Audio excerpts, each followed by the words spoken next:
हम लोग स्टार्ट करेंगे रिजोल्यूशन ऑफ वेक्टर। रिजोल्यूशन क्या होता है, किसी भी वेक्टर को क्या करना, स्प्लिट करना। स्प्लिट करने का मतलब तोड़ना। किसी वेक्टर को तोड़ना क्या कहलाता है, रिजोल्यूशन।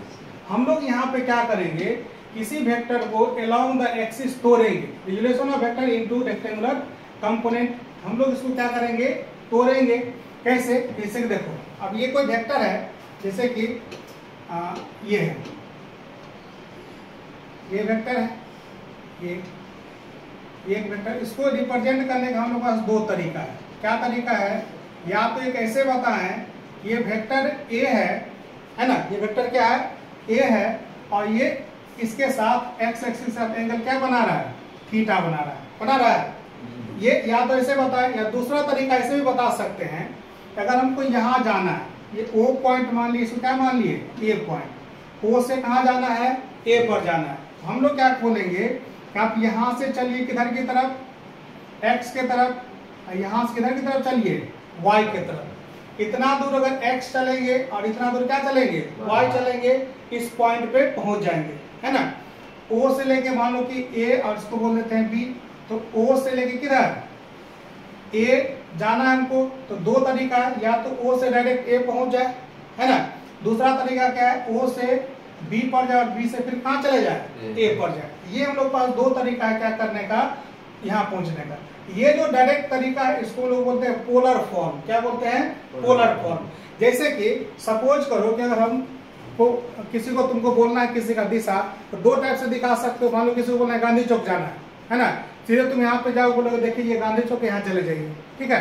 दूसरा तरीका क्या है, तुम उसको जब रास्ता बताओगे, ऐसे बताओगे, यहाँ से जाइए पहले पूरब की तरफ, पूरब से फिर किधर जाइए, उत्तर की तरफ, तो वह कहाँ पहुंच जाइएगा, गांधी चौक। तो ये जो रिजोल्यूशन होता है, यही चीज होता है कि हम लोग जब तोड़ के किसी को बताते हैं तो क्या कहलाता है, रिजोल्यूशन। अगर हम लोग डायरेक्ट बता देंगे तो क्या कहलाएगा, पोलर कहलाएगा। तो किसी वेक्टर को हम लोग अगर तोड़ेंगे, कंपोनेंट्स का मतलब उसका पार्ट, छोटे छोटे पार्ट में जब तोड़ेंगे तो क्या कहलाएगा हम लोग का, इसका रिजोल्यूशन ऑफ वेक्टर। दिया गया है, the given vector can be split up. Split का मतलब क्या होता है, तोड़ना। स्प्लिट अप इनटू टू और मोर कंपोनेंट्स।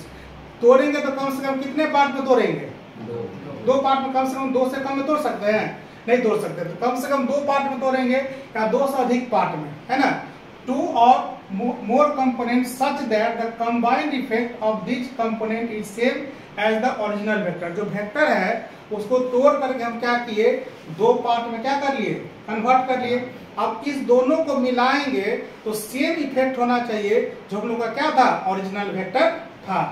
तो दोनों का जो सेम इफेक्ट होगा तो हम लोग बोलेंगे ये जो दो वेक्टर दोनों का क्या है, कंपोनेंट है ना। ये वेक्टर क्या दोनों का कंपोनेंट है कि नहीं। जैसे कि मान लो कि अब तुम्हारे जैसे कि पिताजी है ना, तो पिताजी क्या होगे, मेन वेक्टर होगे। अब तुम्हारा दो भाई होगा, तो जितना भी संपत्ति होगा पिताजी का कितने पार्ट में बटेगा, दो पार्ट में बटेगा। अगर तीन भाई हो तो कितने पार्ट में बटेगा, तीन पार्ट में। तो ये तीन भाई है वो क्या है, एक्सिस है, एक्स एक्सिस, वाई एक्सिस और क्या होगा, जेड एक्सिस। या तो अगर अकेले हो तो उसको बांटने का जरूरत है नहीं है, तो ओरिजिनल है।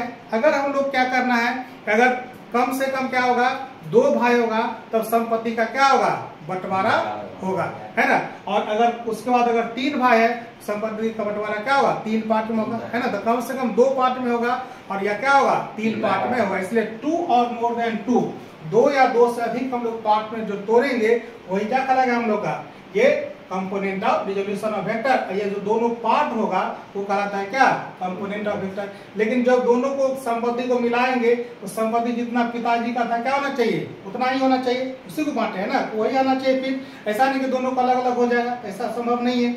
इसीलिए जब वेक्टर को हम लोग स्प्लिट करेंगे, तोड़ेंगे, तो दो कंपोनेंट में तोड़ेंगे, दोनों को मिला देंगे, तो हम लोग क्या कहलाएगा, वो ओरिजिनल वेक्टर मिल जाना चाहिए। जैसे कि मान लो कि एक वेक्टर आर है,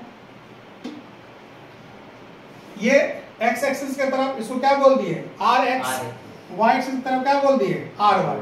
अब इसको क्या करना है, तोड़ना है ना। The component can be found at any required angle, but if they are at right angle to each other then they are called the rectangular component. यहाँ पे कहने का मतलब ये हो गया कि चूंकि हम लोग देखो फिजिक्स जो है बहुत ही स्पेसिफाइड फॉर्म में पढ़ते हैं, मतलब बहुत ही कम पढ़ते हैं, है ना। तो यहाँ पे हम लोग को बोला गया कि जब भी हम लोग जनरली जो हम लोग कंपोनेंट निकालेंगे अपने क्लास के अनुसार, तो हम लोग निकालेंगे कौन सा, रेक्टेंगुलर कंपोनेंट। रेक्टेंगुलर कंपोनेंट का मतलब कि आर एक्स और आर वाई जिस दो कंपोनेंट में तोड़ेंगे उस दोनों के बीच का एंगल कितना होना चाहिए, हमेशा 90 डिग्री होना चाहिए, एक दूसरे का होना चाहिए, परपेंडिकुलर होना चाहिए।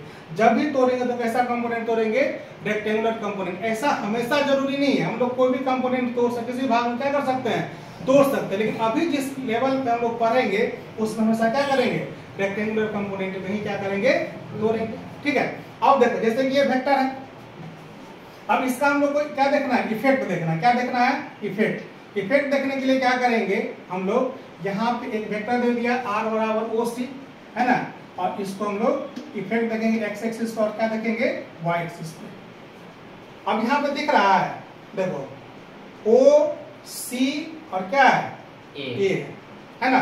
अब ये जो हम लोग त्रिभुज बन गया, ये क्या बन गया, ओ सी और ए क्या बन गया, त्रिभुज। तो जो हम लोग का ए सी है वही क्या है, ओ बी है ना। जो ए सी है वो क्या है, ओ बी है, और जो ओ ए है वही क्या है, बी सी है ना। तो अब हम लोग अगर बोलेगा प्रभाव, इसका प्रभाव कहाँ तक है, यहाँ तक है, ओ ए तक है ना। इसका प्रभाव कहाँ तक है, ओ ए तक है। अब इस एक्सिस पे इसका प्रभाव कहाँ तक है, ओ बी तक। किसी भी तरीका से हम ओ ए निकाल ले और क्या निकाल ले, ओ बी निकाल ले, हम लोग को क्या मिल जाएगा, वेक्टर का पार्ट मिल जाएगा, कंपोनेंट मिल जाएगा, है ना। यहाँ से लेके यहाँ तक का दूरी ओ ए और क्या करेंगे, और ओ बी या ए सी निकाल ले, है ना, दोनों की है ना।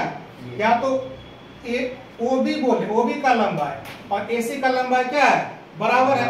चूंकि ये y एक्सिस पे है इसीलिए इसको y कंपोनेंट कहते हैं, ये x एक्सिस पे इसलिए इसको क्या कहेंगे, x कंपोनेंट कहेंगे। ठीक है, अब किसी भी तरीका से OA निकाल लेना है और क्या निकाल लेना है, OB हम लोग को निकाल लेना है। ठीक है, ये थीटा है। अब ये थीटा जो हम लोग का है, तो ये जो हम लोग का लेंथ होगा, ये लेंथ होगा, ये अगर एक काम करें कि ओ सी और ए ये क्या बन गया, त्रिभुज है ना। इस त्रिभुज का ये क्या है, लंब है ना। ये क्या है, आधार है। ये लंब हो गया और क्या हो गया, आधार हो गया, है ना। और ये क्या हो गया, कर्ण हो गया। यहाँ पे दिया क्या क्या जाएगा, हम लोग को दो चीज दिया जाएगा, एक ये दे देगा, कर्ण दे देगा, और दूसरा क्या दे देगा, कोण दे देगा, है ना। कर्ण दे दिया और थीटा दे दिया, हमको बोला निकालने के लिए लंब और क्या निकालने के लिए, आधार, है ना। इसके लिए हम लोग करेंगे क्या, जब हम लोग को कर्ण दिया गया है ना, और थीटा दिया गया है और आधार बोला है निकालने के लिए, तो हम लोग के पास एक ही सूत्र है, कौन सा, कॉस थीटा। तो कॉस थीटा का फॉर्मूला क्या होता है, आधार बटा कर्ण होता है। कॉस थीटा का फॉर्मूला क्या होगा, आधार बटा कर्ण। तो कॉस थीटा बराबर क्या हो गया, आधार बटा कर्ण। अब देखो कॉस थीटा आर एक्स बटा क्या हो गया, आर क्या हम लोग का, कर्ण की लंबाई। जब तीर हटा देंगे तो ये लंबाई को बताएगा। तो कर्ण की लंबाई कितना है, आर, और आधार कितना है, आर एक्स। तो आर एक्स बराबर क्या होगा, आर कॉस थीटा, है ना। और उसी प्रकार से हम लोग साइन थीटा निकालेंगे तो क्या मिलेगा, लंब मिलेगा। तो लंब बराबर क्या होगा, साइन थीटा बराबर लंब बटा कर्ण, आधार लंब बटा कर्ण, है ना। आर वाई बराबर क्या हो जाएगा, कर्ण इंटू साइन थीटा, है ना। तो आर एक्स हमको मिल गया, नहीं मिला, आर एक्स हमको मिल गया और क्या मिल गया, आर वाई भी मिल गया। तो आर वाई भी मिल गया, क्योंकि हमको देखो यहाँ पे आर दिया, जब वेक्टर देगा तो उसका मैग्नीट्यूड भी देगा और थीटा भी देगा। तो आर भी दे दिया और क्या दे दिया, थीटा भी दे दिया। थीटा पता है तो साइन थीटा पता है, आर तो पता है, कि हम लोग आर वाई भी मिल गया और क्या मिल गया, आर एक्स भी मिल गया। तो ये कहलाएगा हम लोग का एक्स कंपोनेंट और ये क्या कहलाएगा, वाई कंपोनेंट। आर एक्स का मतलब यहाँ से यहाँ का दूरी x कंपोनेंट, आर वाई का मतलब यहाँ से यहाँ का। x एक्सिस के तरफ इसलिए इसको x कंपोनेंट बोले और y एक्सिस की तरफ इसलिए इसको क्या कर दिए, y कंपोनेंट बोल दिए, है ना। ये हम लोग कहोगे, कोई दिक्कत यहाँ तक, है ना। अब देखो, अब इसको जब लिखेंगे कैसे लिखेंगे,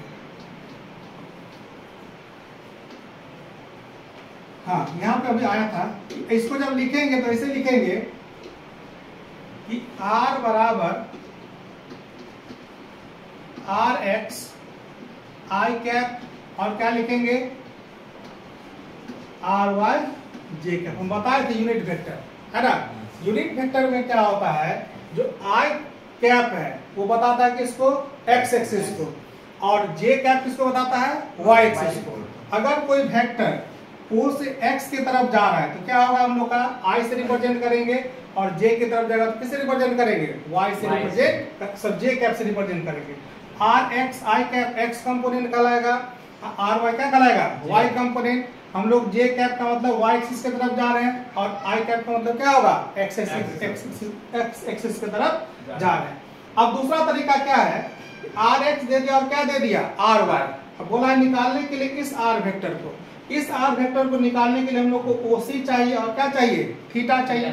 तो अगर हम लोग को लंब दे दिया, सॉरी आधार दे दिया और क्या दे दिया, लंब दे दिया, तो बोला निकालने के लिए क्या, कर्ण। तो क्या करना पड़ेगा, कर्ण स्क्वायर बराबर लंब स्क्वायर प्लस आधार स्क्वायर, परे हो गए।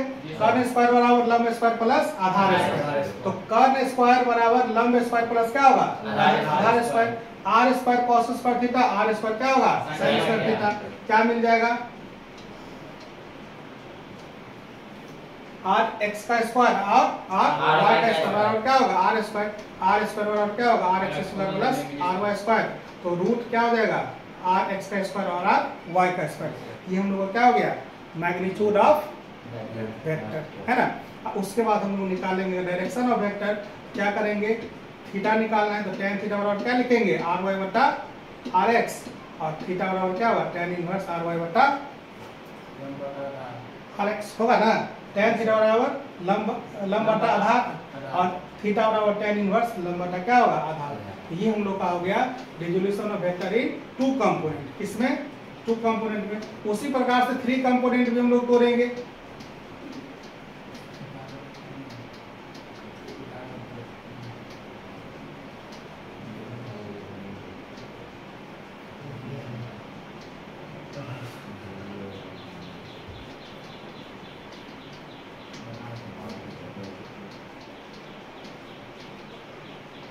ठीक है, तो उसी प्रकार से हम लोग थ्री डायमेंशन में निकाल, पहले मुझे टू डायमेंशन देखे हैं, उसके बाद किसको देखेंगे, थ्री डायमेंशन। पहले क्या कर लेना है, इसको लिख लेना है, किसको, टू डायमेंशन वाले को, तो उसके बाद थ्री डायमेंशन को हम लोग चर्चा करेंगे।